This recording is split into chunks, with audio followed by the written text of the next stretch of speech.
South Africa's political transition is well underway now. It seems as though things are holding at the Government of National Unity, at least for the moment. But further down the line, not such cohesion. We saw some ructions in Johannesburg, where Herman Mashaba went across to support the ANC. But something that's really caught people by surprise is what is going on in Oudtshoorn. It's in the Western Cape.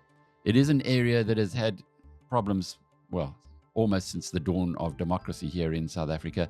And the latest set of issues brings the alliance between the Democratic Alliance and the Freedom Front Plus into sharp focus. We have Dr. Corné Mulder to unpack for us what exactly is going on in Oudtshoorn. I guess the story here is we all got terribly excited after the election on the 29th of May and felt that we had a new era dawning in South Africa. It would happen at the Government of National Unity, then it would go down to the provinces, then it would go down to the cities, and then down to the towns. Well, it's certainly not working in the town of Oudtshoorn, but unpack it for us, Corné. It's very confusing for those of us we know there are 25 seats. We know that the ANC's got 7, the DA's got 7. That's after a by-election that the PA won.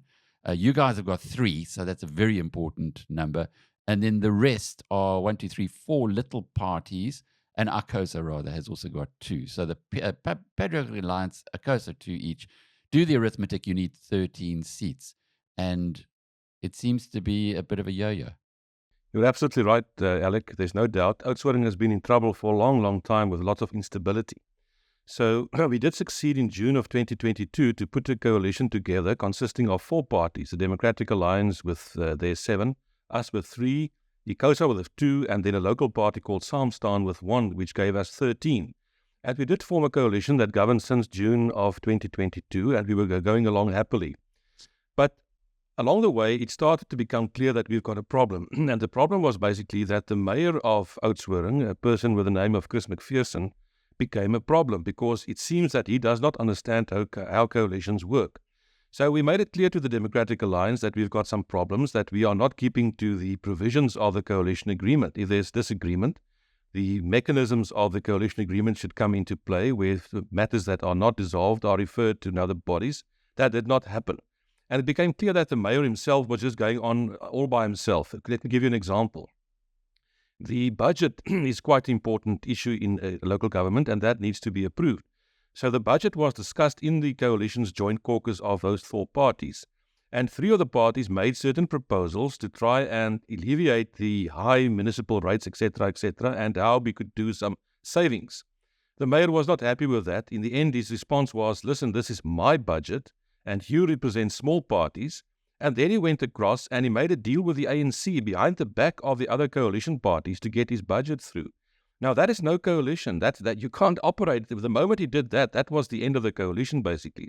So what further then happened was, on the 22nd of July, we had a meeting in Mossel Bay with the leadership of the Democratic Alliance. I was there, Mzila was there, other people from the parties were there, and we explained, and it was not only the Freedom Front Plus, all the parties in that coalition attended, also the other 2. And the message was a unanimous message. We want to continue with that coalition. We believe in that coalition. We want to make a success of that. But we cannot cooperate any longer with this mayor. Give us a different person from your party that we can support. And the issue was on the table because a motion of no confidence was brought by the other parties in opposition in Oudtshoorn, and we had to deal with that. Now, the DA was not prepared to accept that and to take out their mayor and replace him with somebody else. The result was that the motion of no confidence passed, and then we had to elect a new government. So what we then did was we reached again out to the Democratic Alliance and said to them, are you prepared to talk and negotiate so that we can put the coalition together again and see if we can get a candidate that is acceptable to all the parties? The DA was not prepared to do so. Then the Freedom Front Plus took the initiative, and exactly as you pointed out, we implemented what's going to be the norm, I guess, in 2 years' time, to create a government of local unity in Oudtshoorn because of the diversion and because of this whole situation where no party really dominates. If you look at the representation, and you mentioned the numbers, 7 out of 25 gives you 28% of the representation. So the parties with the largest supports got 28% representing the community. We reached out to all the parties, including the Democratic Alliance, and invited them to participate in a meeting to see if we can form a government of local unity. We even went as far as to draft a declaration of intent, a statement, committing the parties and asking them to sign that on the same level as the government of national unity on national level was also parties pledged their support for making this government a success. We did have the meeting. The DA did not attend. They boycotted the meeting. And then we went ahead and we elected a government. So in Oudtshoorn, at the moment, we've got a government of local unity consisting of 5 or 6 of the parties in Oudtshoorn of the 9. And we are going to go forward. I think the DA is making a big mistake by staying out of this and to become the opposition. They are undermining the whole new idea in South Africa of people cooperating in the best interest of our communities. It's also perhaps a new idea that you're going to deal with the cards that are on the table geographically. For instance, at the Government of National Unity, we know how that works. You guys are members there, and in fact, you've even got a portfolio. Not a great portfolio, prisons portfolio. It feels like a hot potato, and we'll talk about that in a moment. But it does appear that of the individual areas, you will then maybe have different partners. Am I reading too much in this? No, you're absolutely right. The reality is that you have to play the hand of cards that you were dealt in the election. So in Oudtshoorn, for example, this is the result that we've got after the 2021 election in Oudtshoorn. We've got 9 political parties. You explained the composition of the council, and you have to deal with that. You have to find a way to bring stability to the community in the best interest of the people in Oudtshoorn. And I think the best way was, after the Government of National Unity, here's an opportunity for the larger 2 parties in Oudtshoorn, the ANC and the DA, to prove their commitment to the community, and let's form a government of local unity. And the other parties that did sign were absolutely enthusiastic about the idea, and we have got a huge challenge now to make it work and to set an example. And I see Oudtshoorn as a first in South Africa doing this kind of thing. But you're right, depending on the election results going forward, you may have different partners in different situations. As long as you remain committed to make a difference and to serve the community with the best service delivery and economic growth there. How bad is the DA candidate for mayor? How bad is this guy, McPherson, in your opinion? Well, with all due respect, he can speak for himself. But the problem is, if you form a coalition government, you need the larger party. And in this instance, the DA with 7 was the larger party. We've got 3. It's 28% against 12%. The larger party should be the humblest in that coalition, reaching out to the other 3 parties. Now, if one said it was only the Freedom Front Plus that now finds a problem with this mayor, one can argue about that. But all 3, the other parties in the coalition, were unanimous in forming the Democratic Alliance. We want to proceed, but this guy is a problem. Now, the problem was basically this. This person acts on his own as if he is just the mayor in charge. He doesn't consult. He doesn't have to consult. And there are other examples as well. We drafted a list of 17 incidents which we found problematic with the mayor, and it seems that he's just on his own little folly as far as we are concerned. And in the end, an individual can make a coalition work or not. So in this instance, that was the problem, basically. And before we went the route that we've taken now, we gave the DA the opportunity to give us somebody else. And they were not prepared to. What is his background? Is he a business person? Is he a politician? Is he a bureaucrat? He comes from the former National Party, if I'm not mistaken, way back in the olden days, up from Mpumalanga and Gauteng, if I'm not mistaken. And he's got his own ideas. But that, be that as it may, you may have wonderful ideas. But the challenge in a coalition is take your partners along and convince people of your ideas. For example, let me give you another example, which was a huge bone of contention. There was a developer that wanted to develop a certain project in Oudtshoorn. And the municipality came and they said, well, fine, there need to be a movement of a certain sewage pipeline under the property. And the cost for the moving of that pipeline was 3.1 million rand. So the council said, that cost is for the cost of the developer. The mayor insisted, no, the council should pay. The council refused, and the people said, no, we're not going to do that. Then suddenly the director of infrastructure who made this point was fired by the mayor. And no disciplinary process was followed. He was just fired for another reason, alleged another reason. So February, once again, the mayor once again comes with the same issue. The pipeline should be moved, and it's for the cost of for the council. The other parties in the coalition asks for a legal opinion.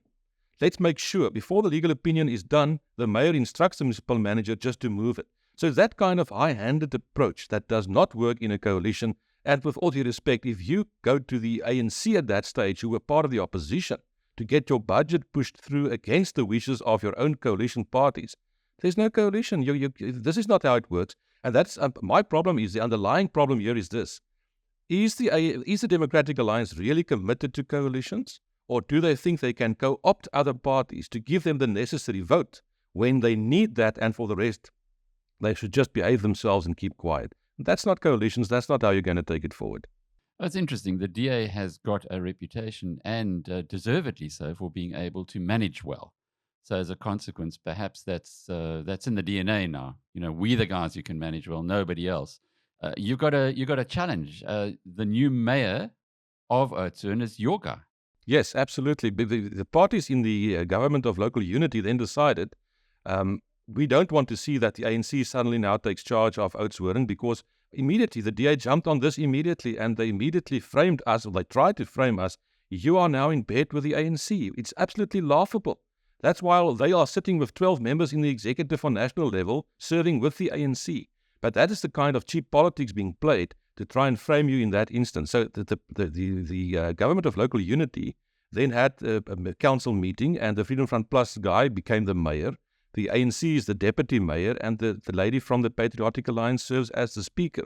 And the other parties in this government of local unity are all serving in the mayoral committee. So we are absolutely committed to make a huge success of this. We want to demonstrate this nonsense that only the DA can govern. We will show that's the opposite. But the invitation is still there for the Democratic Alliance to join that, because I honestly believe by them not being part of this, by staying out, they are not serving the interests of the 28% of the electorate in the Greater Oudtshoorn that they represent. In that instance, they're now playing the opposition role, which puts them in exactly the same position as MK and the EFF on national level. You've got nothing to say, you make a lot of noise, and that's irrelevant. It's a big risk from a political perspective, because if you guys get it right, then you've got the template in the same way as the DA has had the template for the Western Cape. But Corné, moving on to other matters. Mm-hmm. Yes. You will get it right. Yes. Well, I'll be talking to you. I'm sure that I won't be the only one talking to you. I loved your interview the other day on CakeNet. You've been far more composed today than you were there. You could have seen there's a lot of frustration and irritation there because of, as a matter of fact, I'm on my way today for another one where the DA tries to create the impression that we want to move away from another coalition in Langeberg at this moment. We are committed to try and make things work. We remain the responsible party in coalitions. Which we haven't mentioned was, a month ago, the DA kicked us out in the coalition in George and in the Garden District Council, completely moving outside the coalition agreement. But in that instance, they don't say a word about that. So we've got huge problems with the Democratic Alliance. And the underlying thing is this arrogance, which basically says, we co-opt other parties when we need your votes, but we are not really committed. And it's the same thing as far as I'm concerned that is playing out on the government of national unity, if you listen to what some of the DA people are saying at the moment. Does unpack that on the government of national unity level? No, if you look at what happened last week, when out of the blue, everybody is committed to make the government of national unity a success. And it's a very complicated thing. And you must understand, on the 14th of June, when Mr. Ramaphosa was elected as president on that Friday evening, after he was elected, I spoke to Naran Singh, we spoke to the ANC chief whip, and we arranged quickly a small debate in Parliament. It was after 11 at night. To give each party at least 2 minutes to congratulate and react to the election of the new president. And then the EFF made the point from their perspective to say, well, this is not a government of national unity. This is a coalition between two parties, White Monopoly Capital and the ANC's faction who sold out to White Monopoly Capital. That's what they were saying, and that's the agenda they are trying to push, the narrative. When Mr. Ramaphosa responded at the end of the debate, he made it very clear, and he didn't mention any names, but what he said was very clear. He said, this is not a coalition between two parties, meaning the ANC and the DA. Then he said, this is also not a coalition, a grand coalition between three parties, meaning those two and including the IFP. Then he said, we are committed to a government of national unity to reach out to a broad base in South Africa and to bring people together, etc. And everybody accepted that. And since then, the government of national unity was formed and we are operating at this stage. Last week, Helen Zille comes along and says, no, I just want to tell you, this is no government of national unity. This is only a coalition between the ANC and the DA. Playing exactly into the narrative of the EFF, with all due respect, undermining the government of national unity. And what would be the purpose? And I've got my own view why that would be the case. I don't think the DA wanted all the other parties in the government of national unity. They would have preferred a coalition with the ANC alone. They couldn't keep the IFP out because the IFP is a strong reality in KZN and they needed to do something there. But I think the strategy was to keep all the other parties out, try and squeeze them to oblivion, and then Ms. Zille spells it out. In the end, the ANC should disappear, and behold, a miracle will happen. We'll all turn into blue supporters, and the Democratic Alliance becomes the government of South Africa. That may be the ideal from their position, but it's completely unrealistic. Whether we like it or not, if we want to take South Africa further, we will have to find some kind of common ground. And if you look at the government of national unity, this is a serious attempt to try and turn South Africa around. Everybody knows that we could not go on as we've been doing for the last 30 years. If we do that, well, we all know where that will end. Even the electorate sent that very, very strong signal. But your guy, your leader, Peter Groenewald, running prisons, that's a bit of a hospital pass. Yes, I think. Let me make two observations. One, let me make a positive one and then a negative one. The positive one is I think he will make a success of that. I think that's part of his personality in terms of a person that believes in order and structure, etc., etc. And he will make a success of the Department of Correctional Services. That I've got no doubt. I think he will do so. But secondly, I think it's a bad portfolio because for the Freedom Front Plus itself as a political party and for our support base, it doesn't mean much at all. Doing correctional service, what does it mean for our support base, or our base out there? Not much. And I think the reason for that is, and I think we've got ourselves to blame, we did not negotiate during the negotiation phase, putting the government of national unity together for a position in the executive. We made it clear, I made it very clear that we need to be part of the executive, and the reason for that being, if you're not around the table, you will not have any influence where decisions are taken on the executive level. You have to be part of that. But I think the mistake came in that we did not negotiate for any portfolio, and then we ended up with correctional services. But having said that, I've got no doubt Dr. Groenewald will make a success of that. And if he does, then you've got a template, again, in the same way as Gayton McKenzie seems to be doing for the PA on the sports, arts and culture. He certainly has been a new broom there. Is Dr. Groenewald doing the same thing in prisons? Yes, he's doing exactly the same. And I think that's very positive because the reality is that in the end, you must demonstrate that you can make a difference. One person can make that difference. And let's take Gayton, for example. He's making a huge difference at the moment. Gayton is enthusiastic. He's living his passion. He's doing what he believes. And he just goes on. And I remember many years ago when my father was in the executive, you've got one or two choices. You can decide to do nothing, and you won't make any mistakes, but you won't make any differences as well. Or you can actively start and move forward. And yes, there will be some mistakes as well, but having done nothing means nothing. You have to take the bullet and bite the bullet and get going. And I think that is exactly what is happening in both those portfolios at the moment. What is happening in Johannesburg? As I mentioned at the introduction, Herman Mashaba avowed that he would never vote with the ANC. He would never support the ANC, and yet now he appears to be doing so. What's your reading? I think Johannesburg is a problem, as is Gauteng a problem. Because if you look at the election result, the natural thing should be that there should also be a government of provincial unity in Gauteng, like you've got in KZN, because that's in the best interest of the electorate in Gauteng. Now, there are some complicating factors, one of them being that the Premier in Gauteng, Mr. Lesofie, is not the easiest person to cooperate with. And he's not making it easy, and the Democratic Alliance decided to stay out of that province in terms of becoming part of a government of provincial unity, which is unfortunate. One of the reasons may be Mr. Lesofie, but I think there's an underlying further reason. Because if you succeed in creating a government of provincial unity, the logical question would be, then you should immediately take it to the Metro of Johannesburg, you should immediately take it to the Metro of Ekurhuleni and turn them around. My obvious take of this is the following. I don't think the Democratic Alliance, and we've seen that in the past when we tried to take Johannesburg back, the DA is not interested in taking Johannesburg back. I'm absolutely convinced of that. And the reason, there are many reasons, but I think that the compelling reason at the moment is we are too close to the local government elections in 28 months from now, in 2026, because I think they think that even if you take Johannesburg back now, you cannot turn it around in time so that the electorate will say you've done a good job and we will vote for them again. I think they've opted for the alternative, stay out of it, and then in 2 years' time, you blame the incumbents. Just look at this mess in Johannesburg. Just look at the mess in Ekurhuleni. We will save the day and hope that you can then do very well in that election. Now, that's from the Democratic Alliance's point of view, but the unfortunate situation is that the residents of Johannesburg will tell you, this place is falling apart. It's terrible. I was in Joburg 2 days ago. The place is literally falling apart and no action is being taken, and I think that's for political expediency. If you are serious about serving the public, then you step up to the plate and you make a difference.